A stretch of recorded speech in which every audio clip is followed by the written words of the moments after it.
It's not letting me share it. Mm-mm.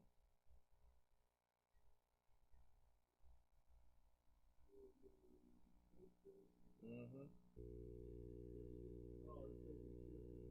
Okay.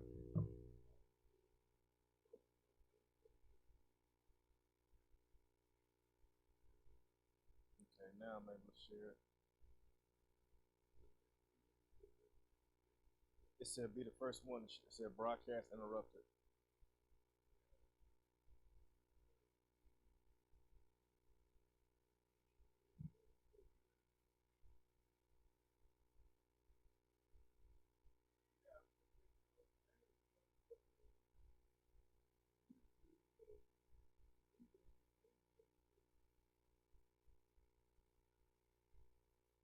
Okay, it just popped up another one. And yep. Uh, well, well, yeah, it's showing me on Facebook. I'm looking right at myself. It's saying be the first to share this video. Yeah. And I'm talking and everything on it.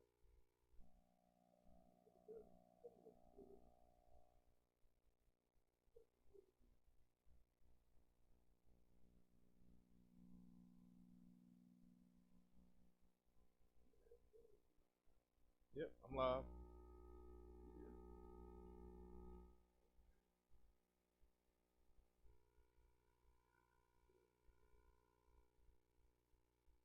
Yeah, well,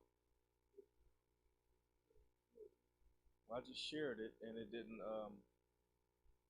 I don't see it on my page.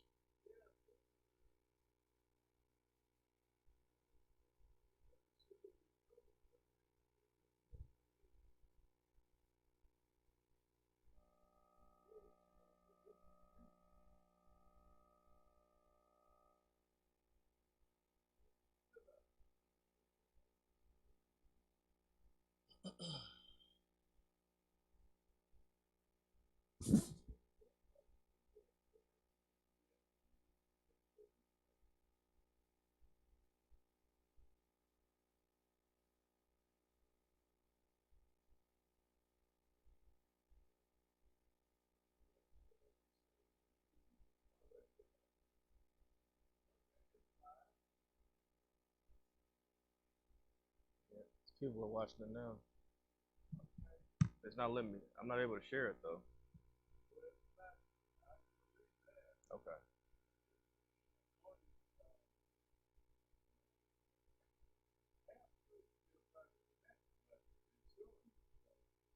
Bro, with it.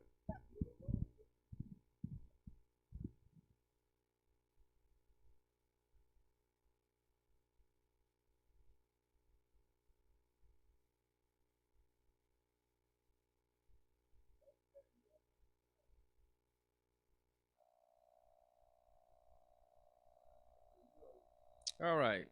Hello, it's Tuesday. It's Tyrone Gathers Jr., your host of The Source of Inkwell, live on KUAW. Knowledge, understanding, and wisdom.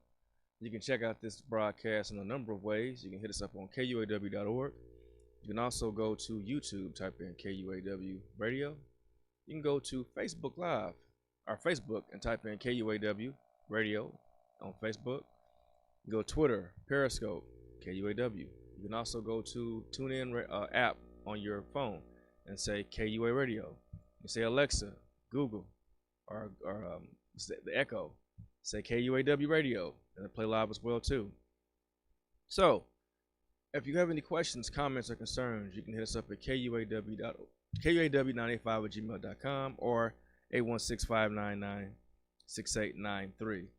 So it's been a little while. I've been out of the rotation for a while due to football season.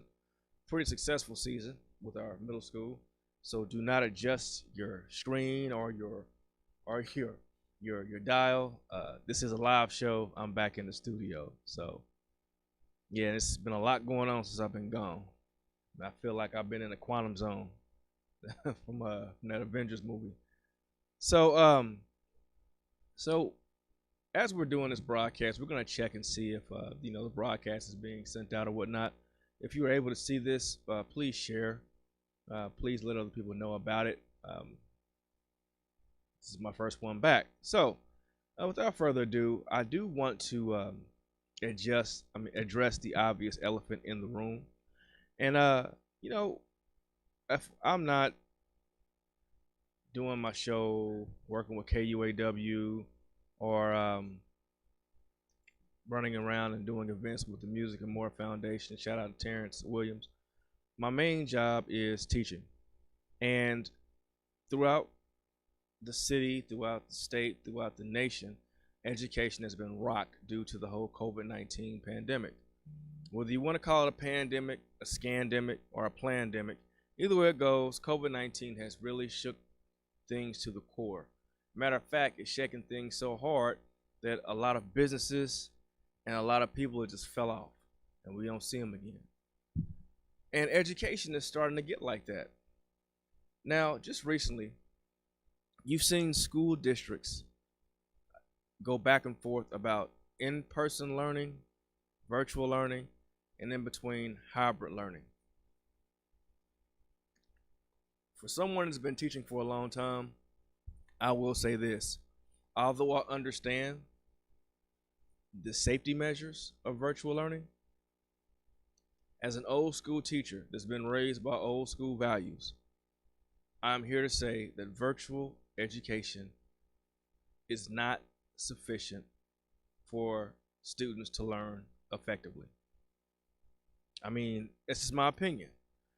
I personally feel that having kids via Zoom or Google Meets or Hangout or whatever virtual method you do is not nearly as effective as having students within the classroom. Now, I will only support virtual education if it is a support to the teacher and to the students. Now, I've seen different methodologies out there that are, working coexistently, and I'm seeing a whole lot that's not. First thing that I want to say about that is it puts more responsibility on parents and students. However, at the same time, I'm seeing parents and students not take the responsibility, but put the blame on teachers for the kids either not turning in work or for parents not being more visual on what the kids are doing. We able to share this now? See the little share button. Okay. Okay. Well, let me go ahead and share it myself. Okay. Yeah, it's just technical difficulties, which leads into what I'm talking about. Technical difficulties. That's a huge piece. I mean, how many times have your child was trying to get into an online class and technology was a big hindrance to it? So I'm going to go through and look at my notes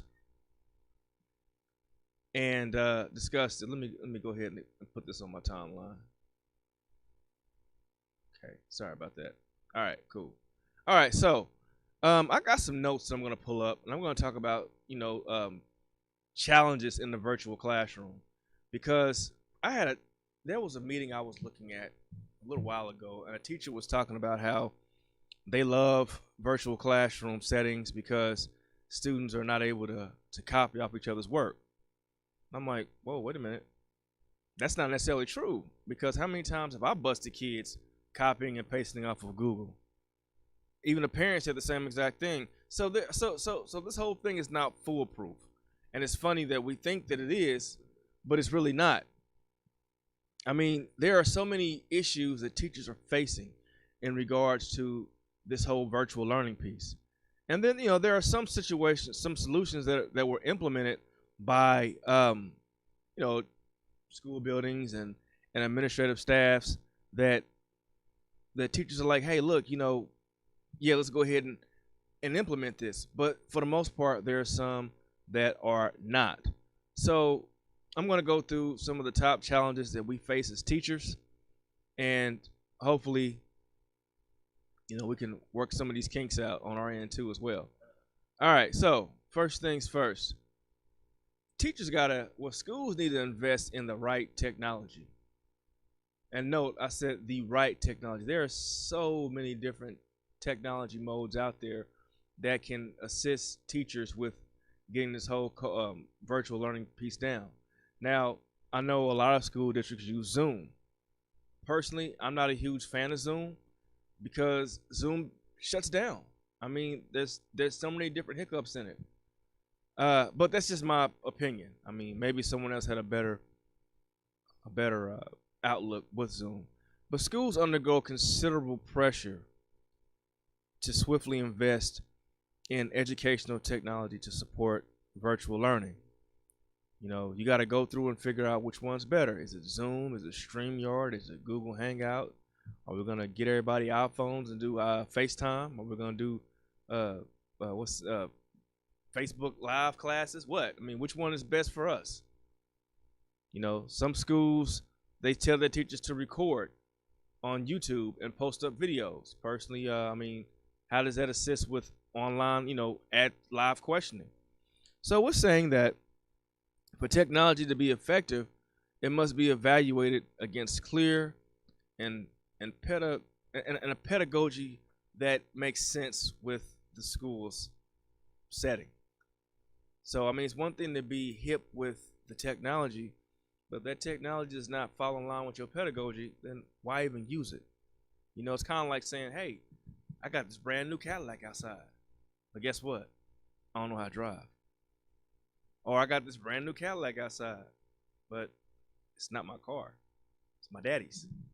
So you fronting, and when you're doing that, you're wasting valuable time, valuable money, valuable resources.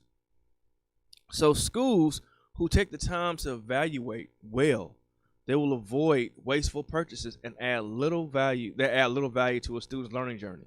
Because keep in mind, not only do you have to know what the software is, your students need to learn what the software is too. Their parents need to know what the software is also, because your teacher is not the only one knowing this stuff. It needs to be accessible for everyone to understand. Now, personally, we had from March all the way really until I would say September, early part of September, to really sit down and break down what we want to do. Now, I know some schools are still using certain online or virtual methods that are still messing up. I mean, schools and teachers should go ahead and request a trial period, because, I mean, they'll give you a trial period. I mean, you're a school. And let's be real here. In a good chunk of cities, your school district probably has a better working budget than your city. So that's why people hit up schools a lot, or school districts, because you have the money. So if they know that you'll probably make a choice based on a trial period, then 9 times out of 10 they give that to you. Let's see, and also that trial period will give you time to do research. It'll give you time to really also give the company research too on their product as well also, because not only should the tool be relevant for distance learning, but it should also be used in a regular classroom environment. Because think about it, a good throwback from this whole virtual thing is it eliminates the need of snow days. It eliminates sick days. If students are out of town or suspended or on ISS, they can still be plugged in fully with the class. So if this thing is worked right, the software that you use could alleviate a lot of headaches that virtual learning could solve and remedy. The next one is a huge one. Teachers are on the front line of this whole thing. We're in the trenches. We are doing trench warfare with virtual learning. And the fact that we're doing this trench warfare, we need support from administration. We need support from each other. We need support from parents. Now, technology can feel intimidating at times and overwhelming to educators, to the point to where it may even be rendered ineffective. I mean, I've seen teachers quit because of this stuff. Only 5% of teachers believe that they actually receive effective training and support when it comes to doing virtual instruction with their schools. Now, of course, why are teachers not saying that they don't feel supported? Well, fear. Let's be real here. You say you need help or you need assistance, How many times have teachers or people in other professions request assistance and it's been turned around and used against them? Yeah, I had to let that marinate for a little bit. Structured training will help teachers feel confident using technology. Now, it's one thing to provide training, but it's a bigger thing to provide structured training. Having a Zoom meeting here or there, or a training where someone just gives you handouts, that's not structured. It needs to be hands-on. Now, shout out to the librarian in our school. She actually did a hands-on training with teachers. She said, look, do this, do what I'm doing. Follow along with me. If you have a question, stop me and ask me for assistance. That is the training that people require, hands-on. Because contrary to popular belief, a good chunk of the kids that teachers teach are the same as teachers, visual and hands-on learners. So we need to learn by doing. Our profession is a learn by doing profession. Some schools organize regular support groups for teachers where they share tips and advice on blended learning. Now, if your school does not have a community like that, where they have little small groups for support, then maybe you might need to start that. Find individuals who are real savvy with the instructional piece when it comes to technology and planning lessons for virtual lessons. Because you have some teachers who aren't as savvy as it.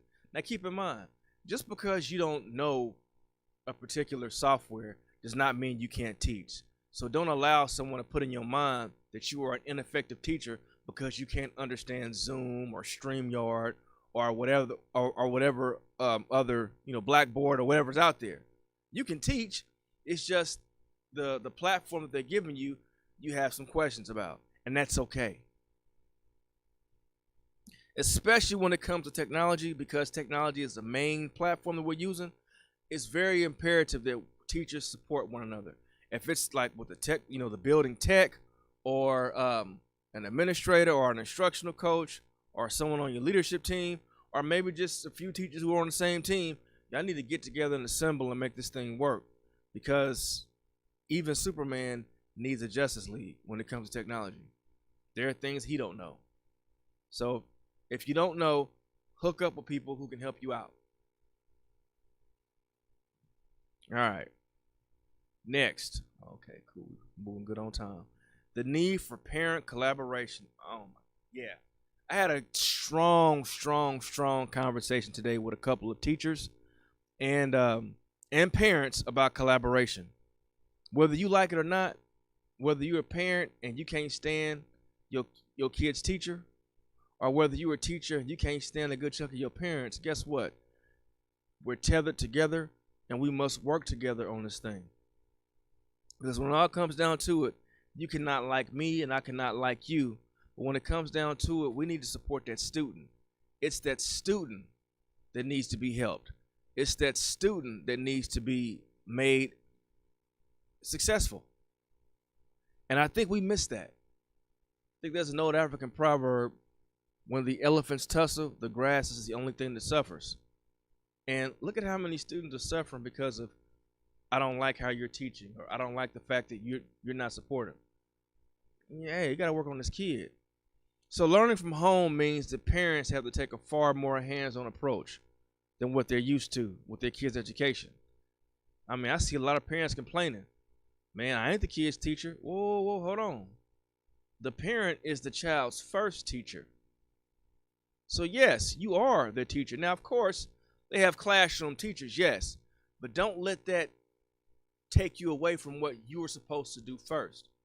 When the good Lord bless you with that baby, you are their first teacher. You can look at every major religion out there. You're their child's first teacher. Even if you atheist and you don't believe in any kind of God or cosmic deity, by law, because that kid is living with you, you are responsible for their educational well-being, no matter how you look at it.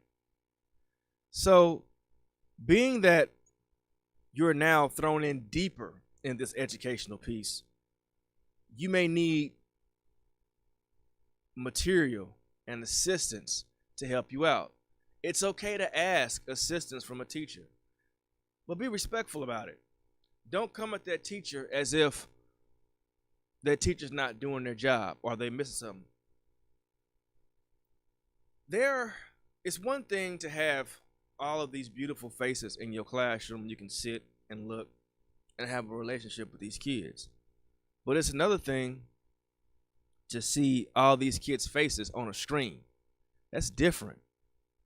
And it's also an even deeper thing for you to ask me about your child and your child's microphone is muted and their camera's blacked out for the duration of class. I've never seen your child or have I heard your child's voice. Parents, you need to tell your children that it's okay to be vocal and active in these classes.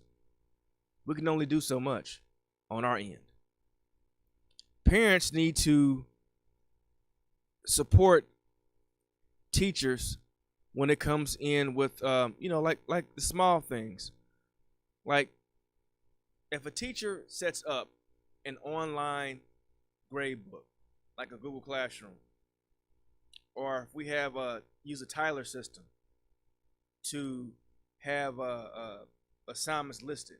If we're giving you methods to check your child's grades and see the work that your child is doing live, please take advantage of that, because that's helping us keep your kid in check.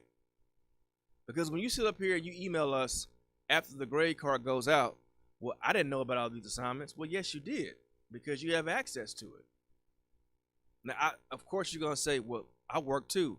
Well, yes, we work also. And we have children also, so we got to work together. Like in my advisory class, my kids do grade checks weekly. And they have to show their parents their grade checks. Now, do I have 100%? No. It's very far and few in between that you get 100%, but at least that teacher's doing what they're supposed to do. Parents, you have it at the push of a button. At the push of a button, you can look and see what your kid's doing. I got parents, that work from home too. Well, the good thing about you working from home, parents, is your kid is being educated from home as well too. There's been times where I've called parents and they say, hold on, sir. They're going in the other room or they're going downstairs, and they're able to fix the problem right there on the spot. And I thoroughly appreciate parents to do that. So use that to your advantage. Email that parent or that teacher, or call that parent, or that teacher right there on the spot and say, look, this is what I'm noticing. What are you seeing on your end too?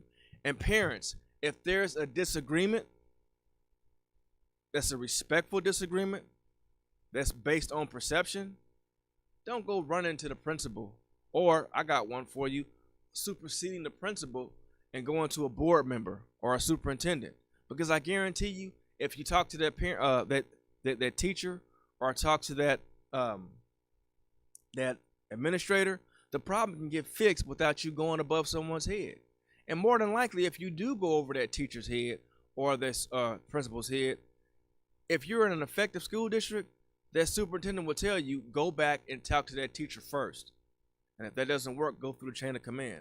Because most of the time when you get upset about something, more than likely your child is in the midst stirring the pot or putting blinders up, or it's really just a harmless misconception.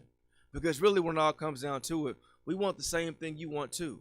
We want your child to be successful also. Now I can understand that the teacher's not doing classes, or they're not putting up work, or they're not responding, then I will, go above their head or whatnot. But if it's like a simple, like, okay, well, you're saying that you did the work, but the teacher's saying you didn't turn it in, well, then call the teacher and say, hey, look, what are we seeing on here? Don't sit up here and call the principal on that, or go to a board member on that. If I had $1 for every time I had a parent go to a board member on me in other districts, man, I would have enough money to buy everybody a cheeseburger off the dollar menu. Just listen to my show right now. Right. Now, my next point, it leads to what I've been saying about parents being the first teacher. Parents, you got to provide an academic environment at home.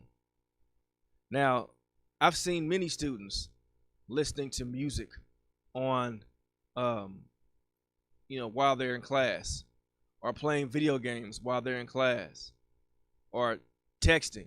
And I will say, when I call my students on it, they'll respectfully say, "Oh, okay, I'll turn it off." But it's so easy. I mean, you got the kid in the bedroom next to their PlayStation, or their Xbox, or their sibling, or their cell phone. So it's real easy for that kid to reach down and play with something. As an adult, how many times have I been in a meeting, and I'll admit it, and I look down at my phone, or I text somebody, or I went to another website. It happens. But the good thing about being an adult is we can control ourselves and put ourselves back on track. Kids can't do that. Why? Because they're kids. Now, Mr. Walker's going back and forth, eating some goodies in a bag. Now, I'm using this for an example. All right? If I put a bag of candy in another room at eye level for my 4-year-old, I guarantee you my son will get up and go get that candy whenever he sees fit. Another example. If we're doing homework, if I'm talking to my child and he looks at the TV instead of looking at me, what must I do? Eliminate the distraction. I turn the TV off, or he goes to another room. It's that simple. If you're trying to lose weight and you got a lot of junk food in your refrigerator, salad, bag of jelly beans. Salad, bag of jelly beans. Well, you got to eliminate the distraction. So parents, when you are setting up your office or your workspace for your child, Mr. Gathers, Miss such and such, Dr. such and such should not be managing your child's workspace miles and miles and miles away, especially if you're in the other room, especially if the kid is in your house.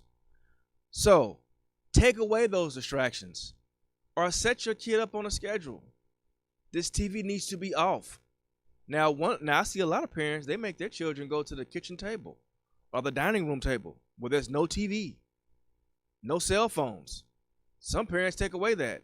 You got to manage that environment for your child so it can be successful.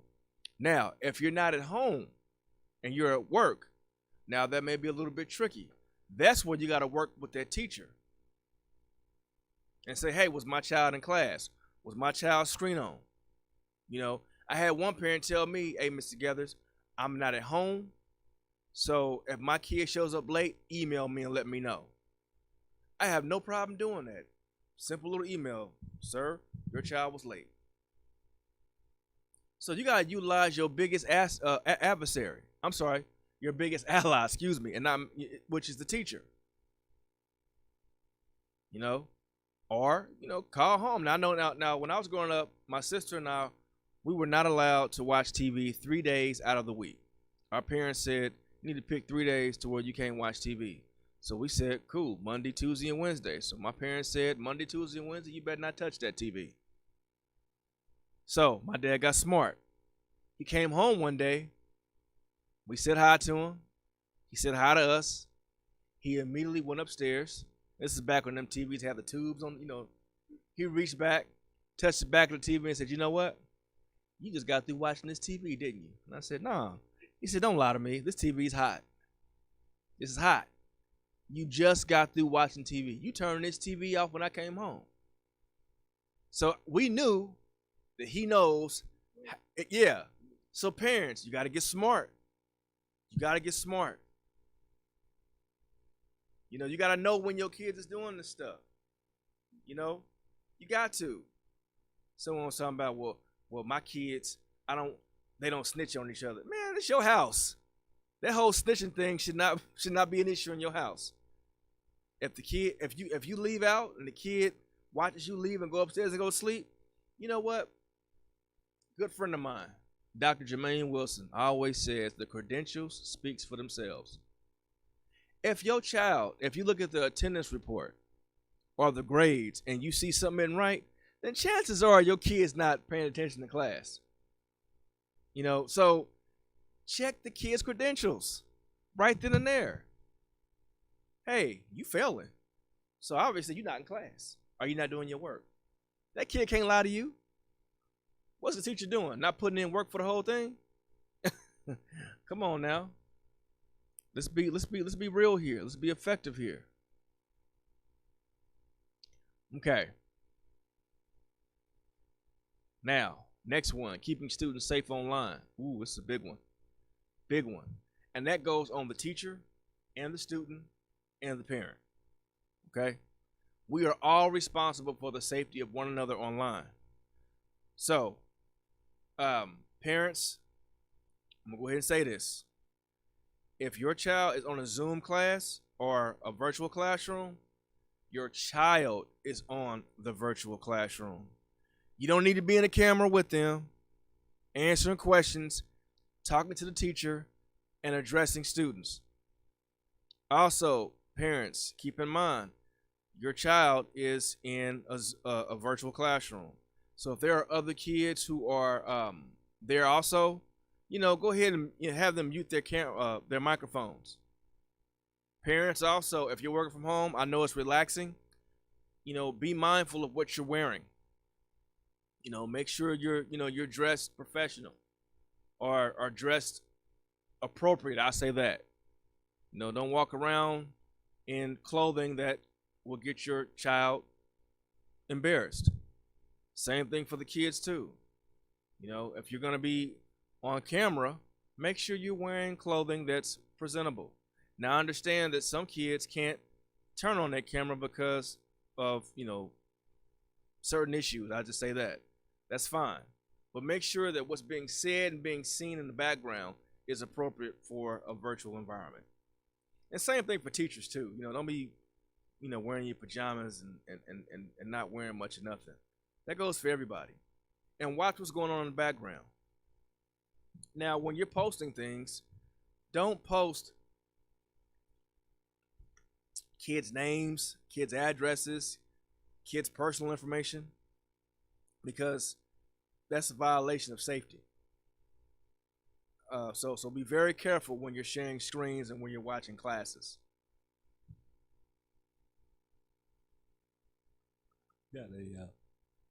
Got a comment from the watch party from my watch party. All right.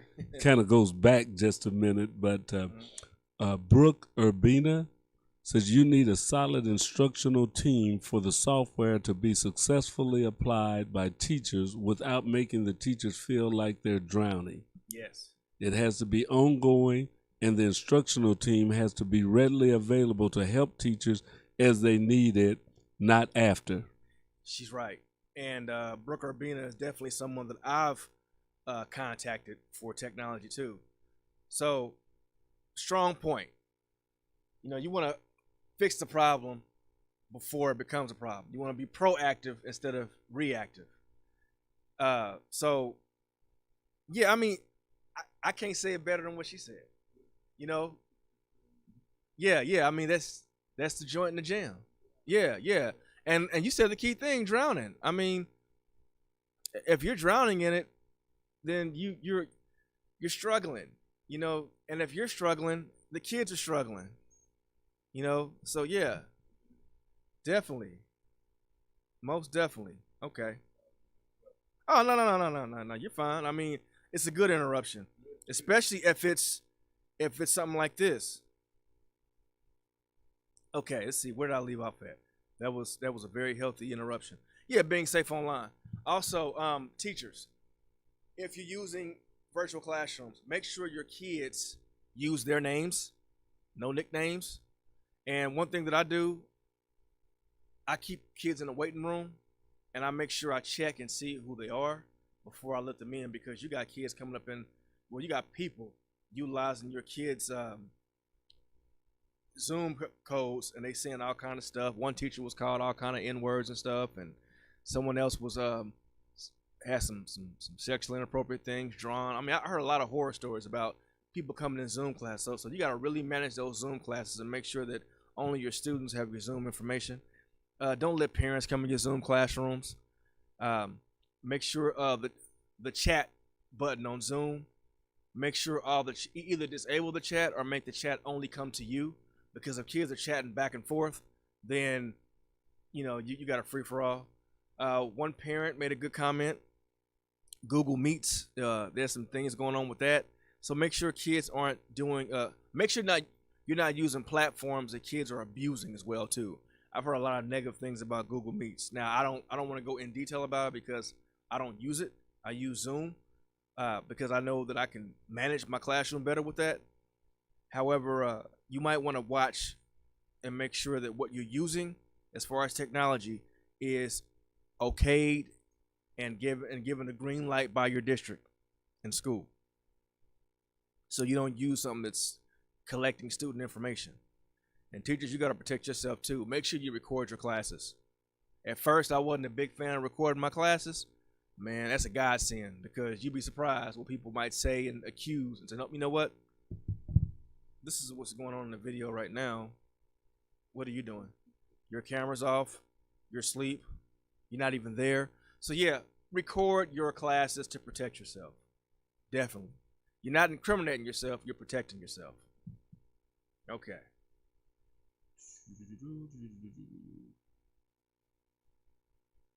Dealing with. Hold on, let me get some good ones.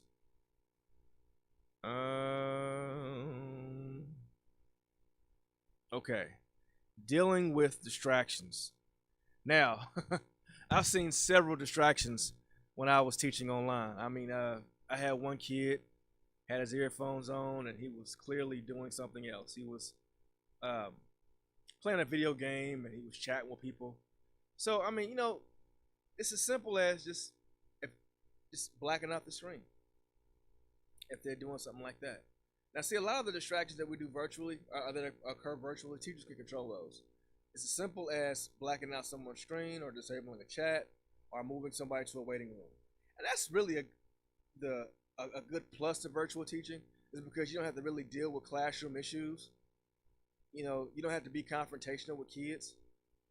You don't have to say, do the whole BIS thing. Okay, warning, safe seat. No, you can just black them out.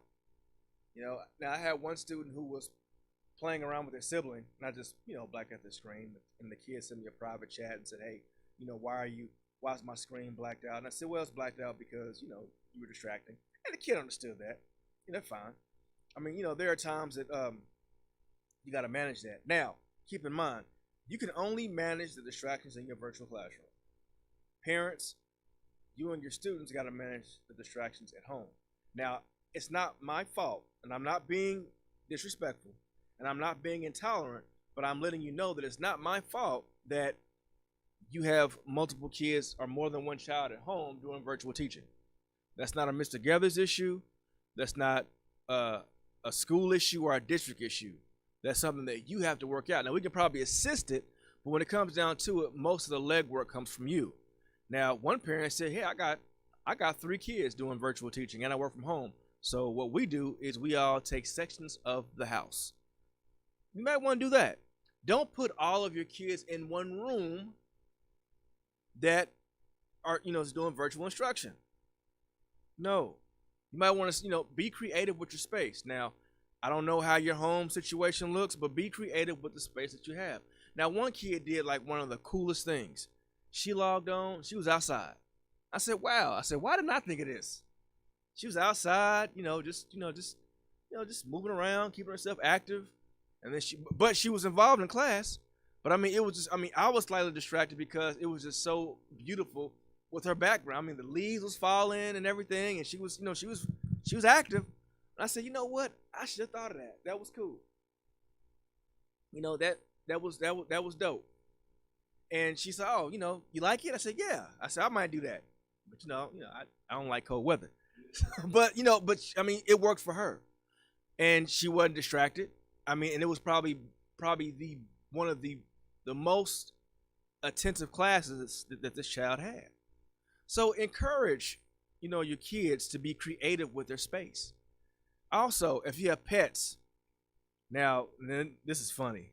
I get this chat from this kid, right? And I look at it, and the chat was all this gibberish. I said, man, what is going on? And I saw another one. And I saw another one. Turns out the kids, I heard a tussling. I heard a, and I said, hey man, what's going on? He turned on his camera. I said, that's what I thought. His cat was walking on his computer, messing with his stuff. So if you have pets, I understand, pet come by, you pet it, and it goes on. But I mean, don't be adhering to the pet as you're doing your stuff.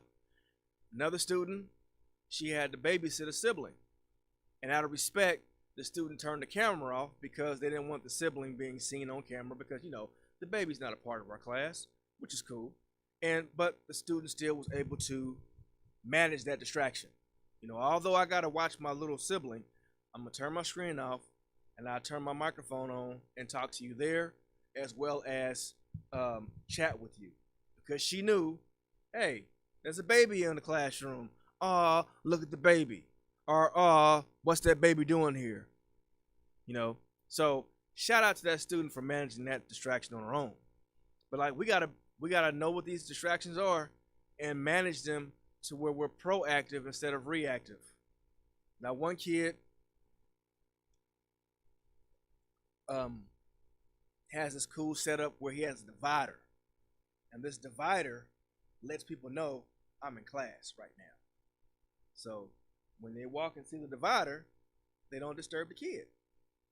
So kind of put something up like that in mind.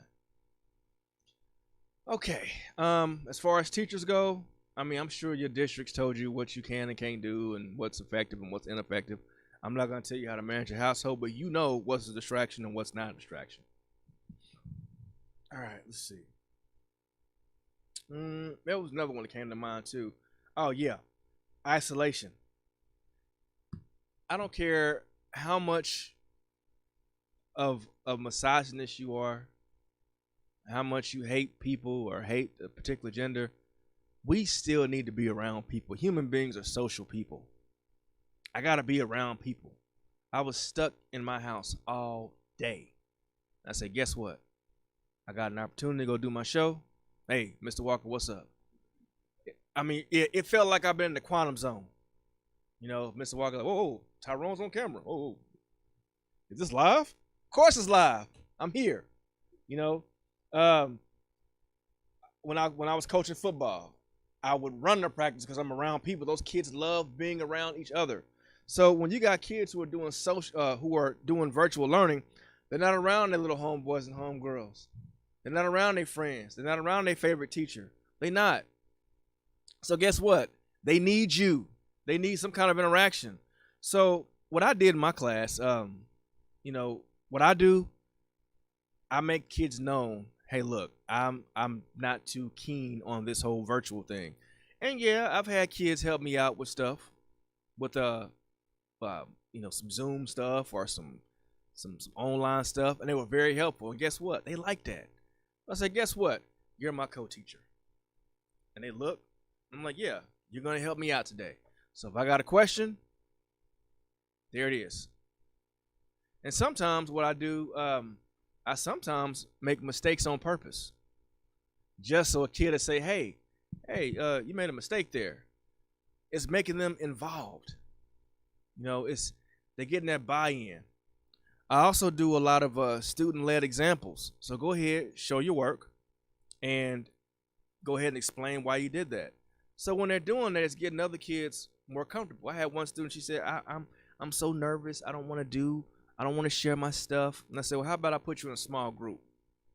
The small group for, and I clicked in, and that child was shining. And I said, see that?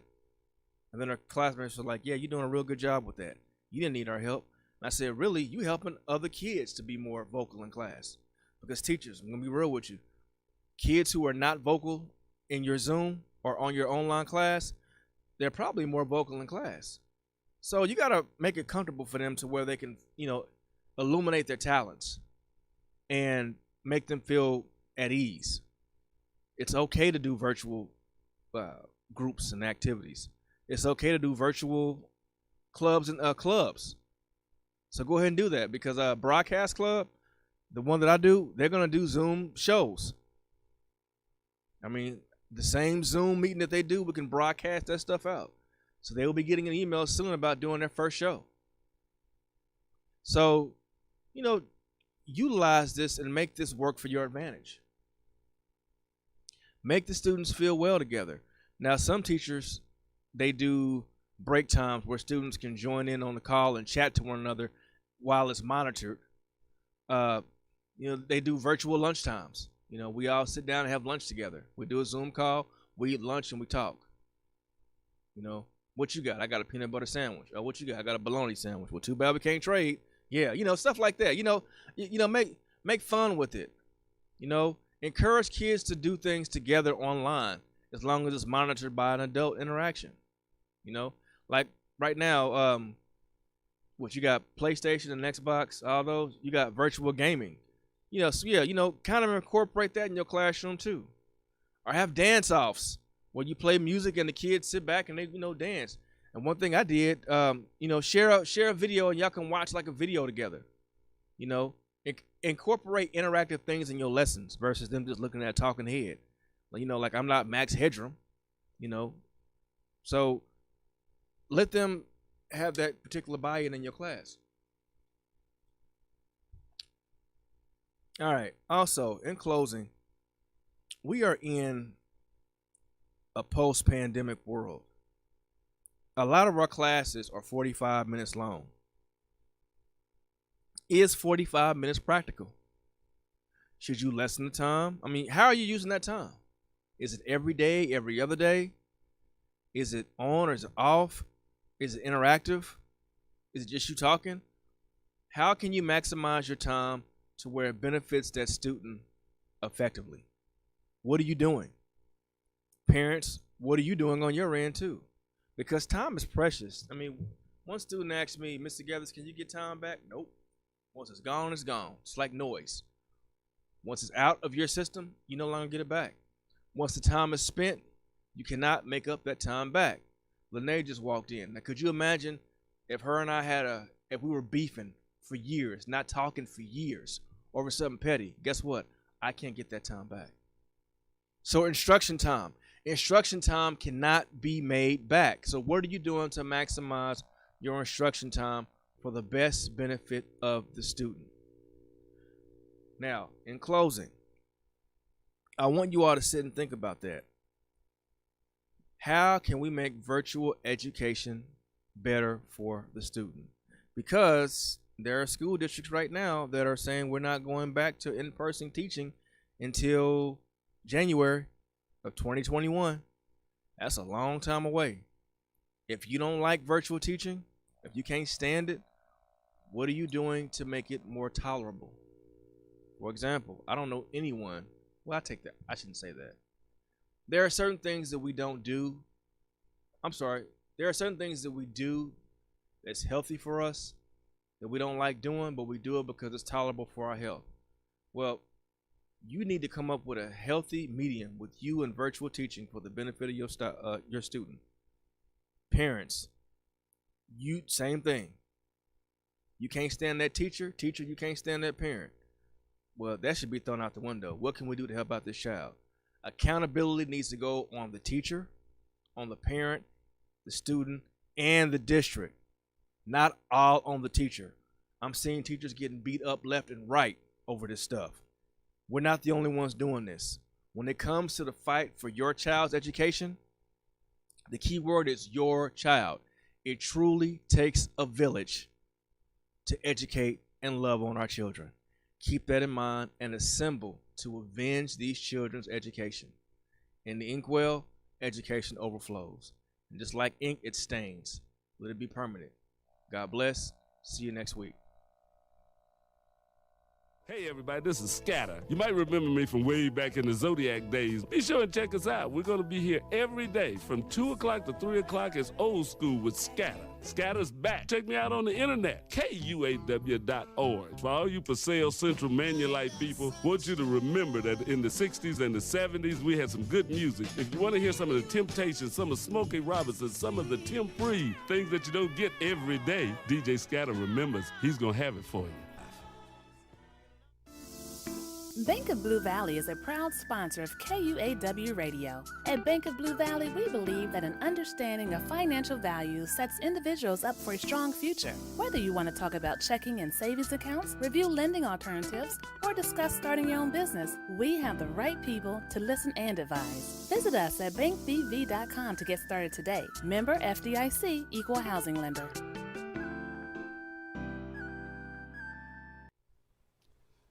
You're listening to 98.5. This is KUAW, Kansas City, Missouri. Glad you're listening. Keep tuning to the new voice in Kansas City. Hi, my name is Felania Johnson, and I'm a freshman at Purcell Academy of Fine and Performing Arts. My name is Mayan Charity, and I'm a 7th grader at Lincoln College Preparatory. STEM is a program